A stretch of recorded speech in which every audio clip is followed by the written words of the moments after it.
Have you ever stood at the doorway of a messy room, fully aware of what needs doing, and still turned around and walked away? Not because you didn't care, not because you forgot. You just couldn't. There's a reason that happens, and it's not the reason most people assume. When a space becomes cluttered, your brain doesn't see a room. It sees a list with no visible end. Pick up one thing, where does it go? That pile? That drawer? The other room? Before you've moved anything, you're already 3 decisions deep, and you haven't started. That's why standing in the doorway feels heavier than it looks. You're not deciding to tidy, you're deciding to engage with dozens of unresolved problems all at once. Your brain reads that as overwhelm, and its response to overwhelm isn't effort, it's retreat. And when you do push through, when you actually step in and pick something up, the overwhelm follows you inside.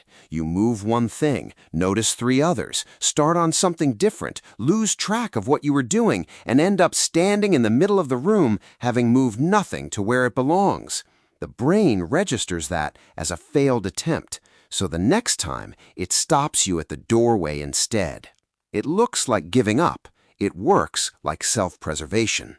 That retreat feels like laziness. Inside, it's protection. This was never really a cleaning problem. Every time you walk past that room and don't go in, something accumulates alongside the mess. Not just clutter, shame.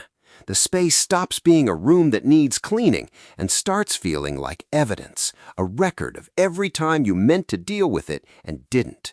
At some point, it stops feeling like a problem you have and starts feeling like a thing you are.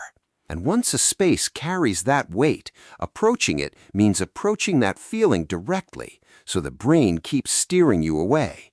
You're not avoiding the cleaning anymore, you're avoiding what walking in there produces. And the cost doesn't stay in the room. The awareness of it, the low hum of knowing it's there, follows you into other spaces. You carry the unfinished room with you, even when you're nowhere near it. And when someone else's frustration gets added, or your own internal voice gets louder, it doesn't break the loop, it seals it. Pressure on top of shame makes the brain dig in harder, not less. The avoidance becomes protection against the pressure, too. Now, the room is surrounded. This isn't a discipline problem. It isn't a flaw in your character. It's what happens when a brain already running under load encounters something that accumulates shame every time it's left undone. The loop isn't evidence of weakness, it's evidence of a system doing its best under more pressure than it could absorb. You weren't avoiding the mess. You were avoiding everything the mess had started to mean. That's a completely different problem and a completely different place to start from. Someone in your life has been standing at that doorway for longer than you know. Send this to them. They need the words for it.